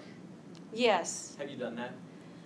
I have not done that yet, but I've been reading with interest a lot about it, and there's a great opportunity in our area. We have a lot of brush, and So when the goats come in and they clear the brush, you still milk the goats and you still derive products from them, but you also get this income from clearing brush? that's what would be so great about it, is if we had the mobile milking parlor, we could essentially take them anywhere, you know, within maybe like a 20, 30-mile radius, and still be able to milk them at a different location.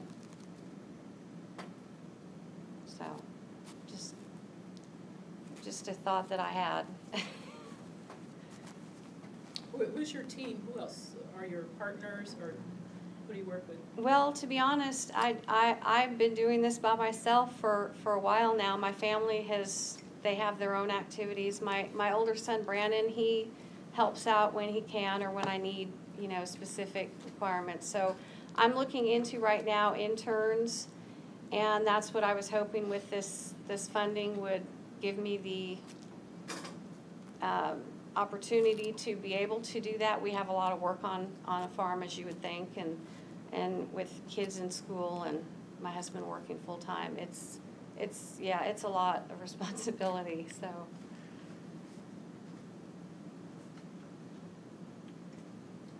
Any more questions, or? All right, thank you, David. Thank you very much. Thank you.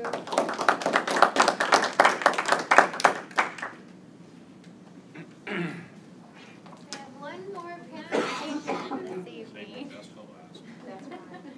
Oh, so thirsty. Well, I'm glad you're thirsty. We've got When's your thirst?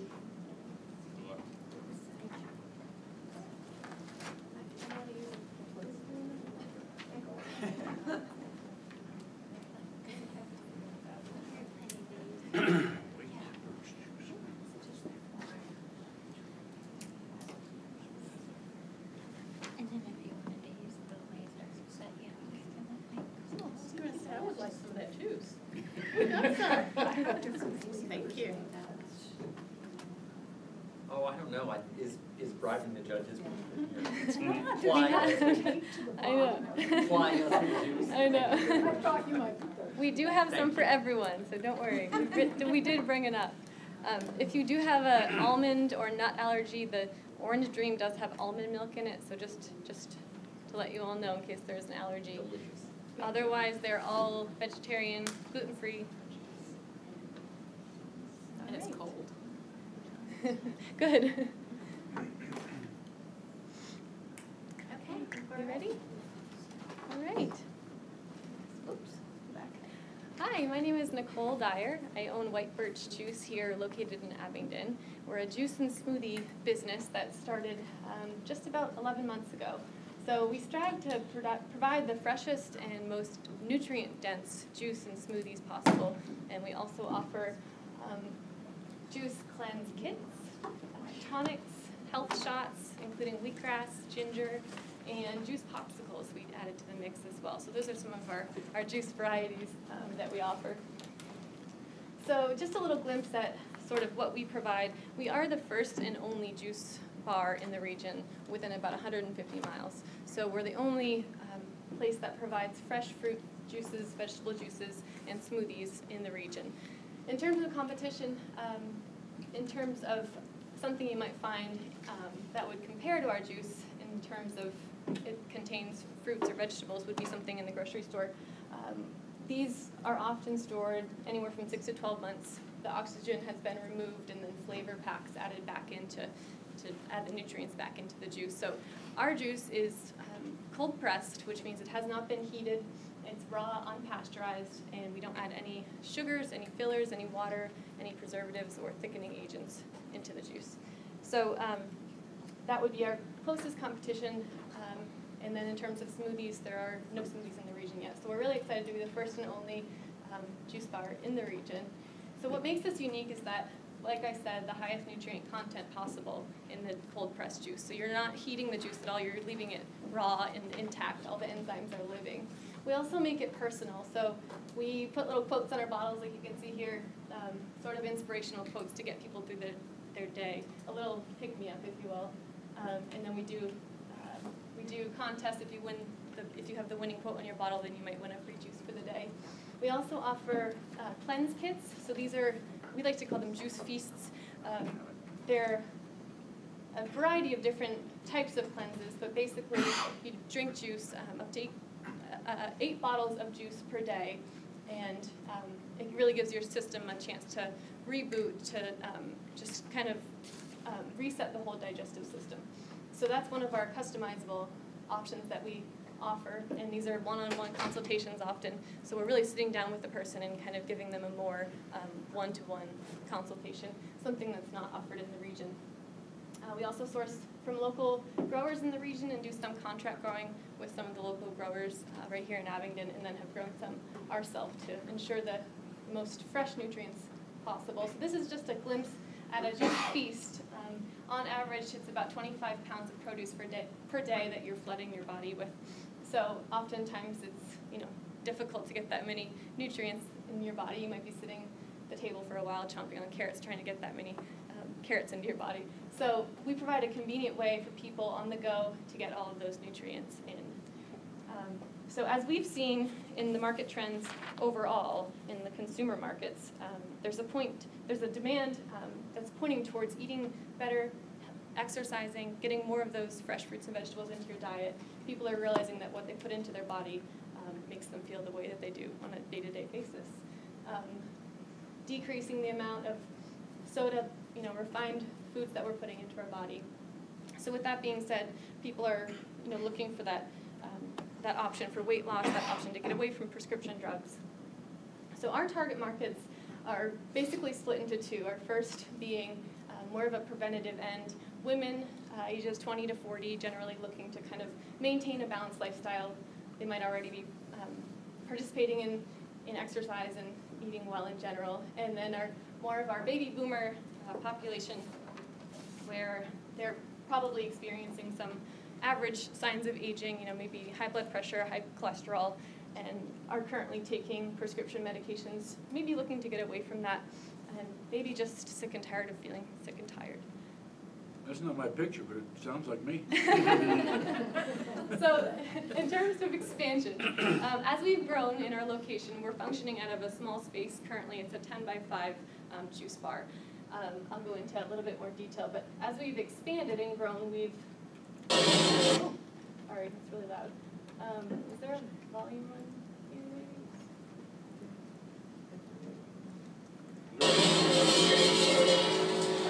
There we go. Okay, so...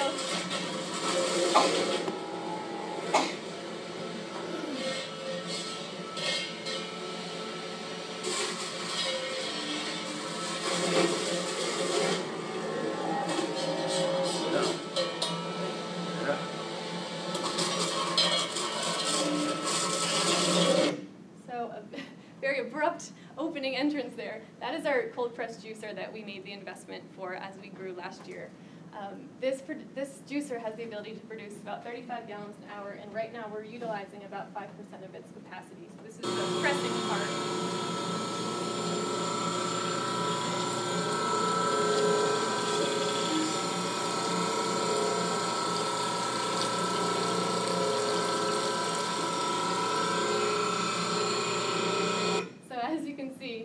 It's quite a big machine and needed to be housed in its own location. So currently we're operating out of 2 locations, the first being Lemon Sue's, which is our retail establishment inside the health food store here in Abingdon.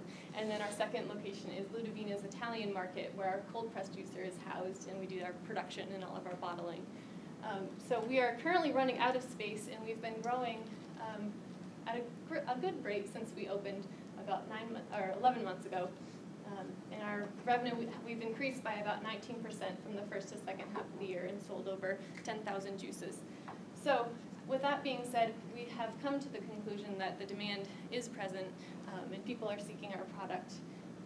Our marketing has been very minimal at this point because of the fact that we are running out of space. So we are not able to fill the demand that we're seeing currently.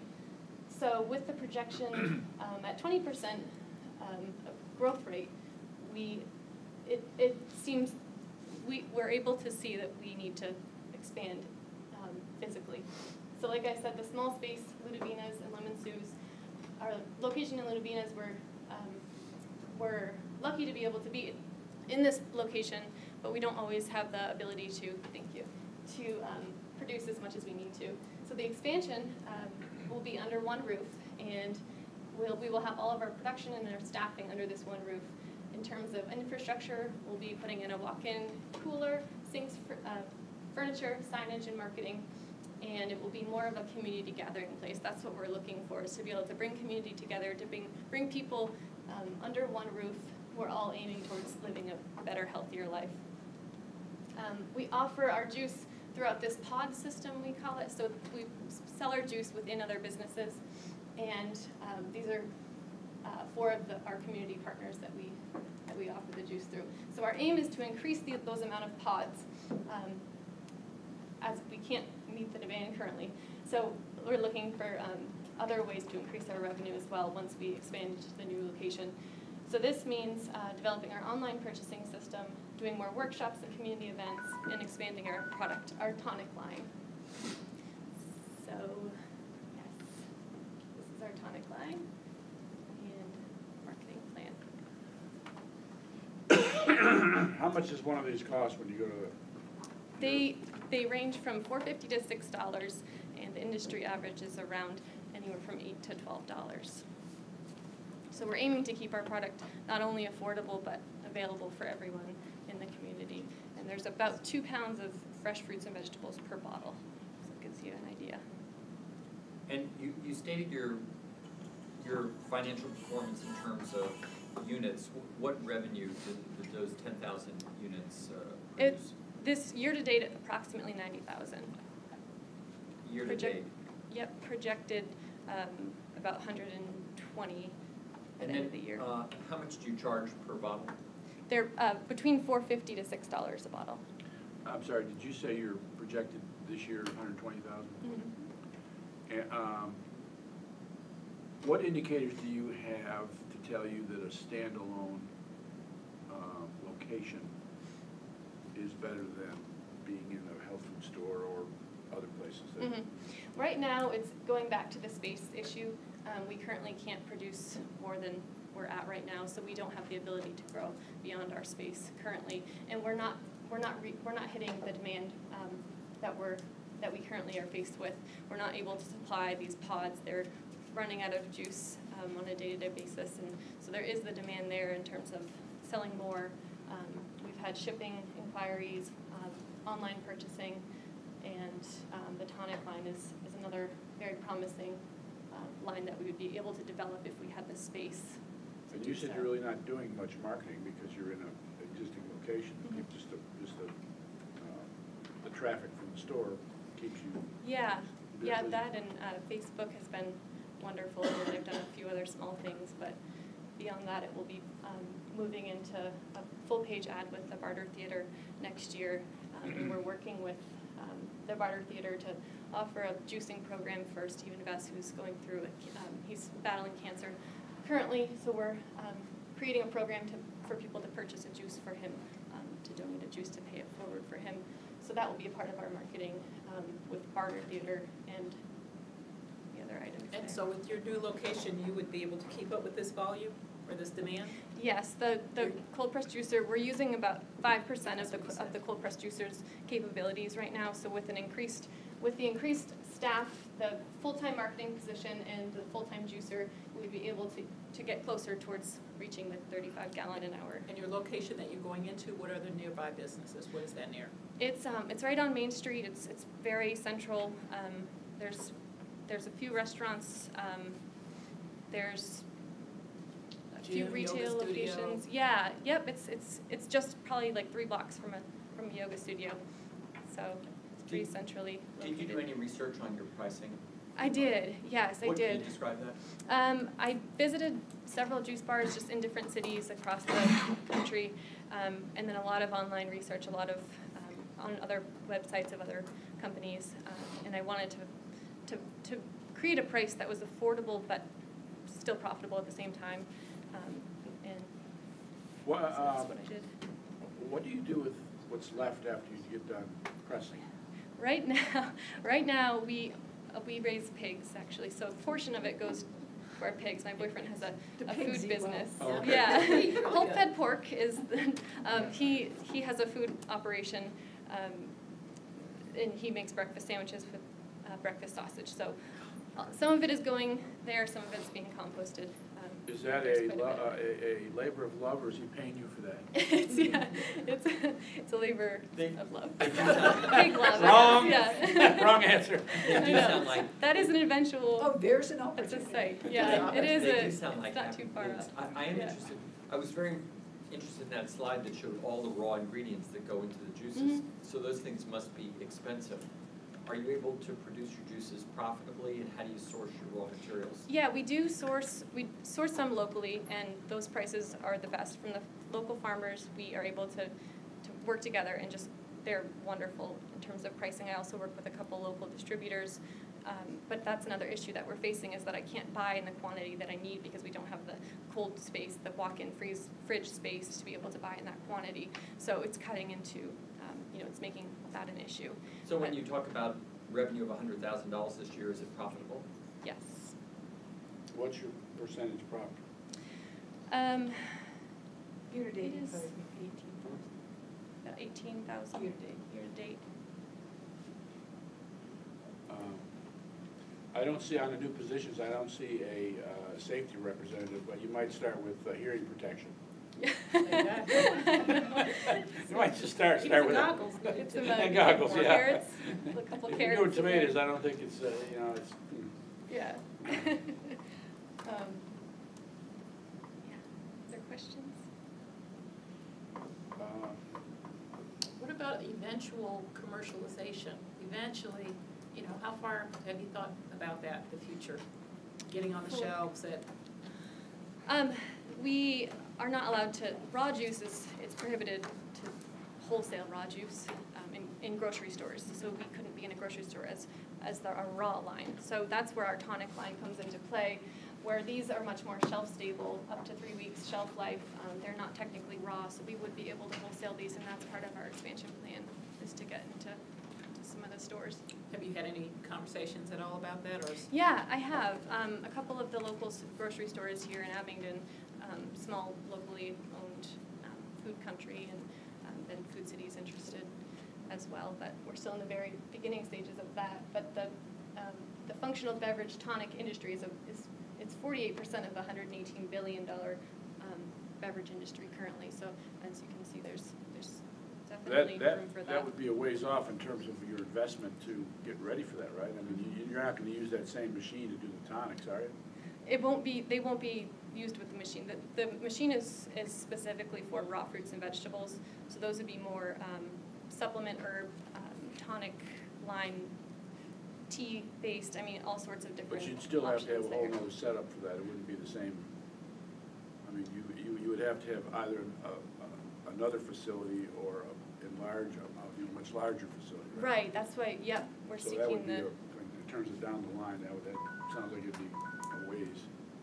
Yeah, it would be in the new facility that we're moving towards. Thank you, Nicole. Thank you.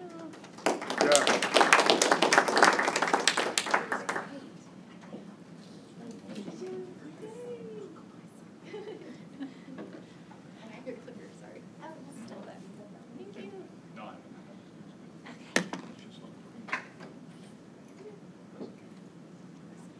Okay, congratulations for finishing the cup, and congratulations on your pitches tonight. Everyone did a wonderful job, so give yourselves a round of applause. And be sure as we leave here to mention that and give your other competitors a pat on the back that are downstairs as well. We also want to thank our judges for taking the time out today to come to the cup and score all of these, and they're going to be taking more time as we do the videos. So we just want to give you a token of our appreciation. Yours is right there, Andrea. Just Okay, something just from making sure. Yeah, just something from the region for you. So we appreciate it. And one more thing before we leave. As you all know, since we're still scoring these, we will not be announcing any of the winners tonight. The winners will be announced on November 4th. So before you leave, make sure you get an invitation for the award ceremony. Of course, all of you are invited, and if you want to bring your families, just let me know about approximately how many people you plan to bring so I can plan for that.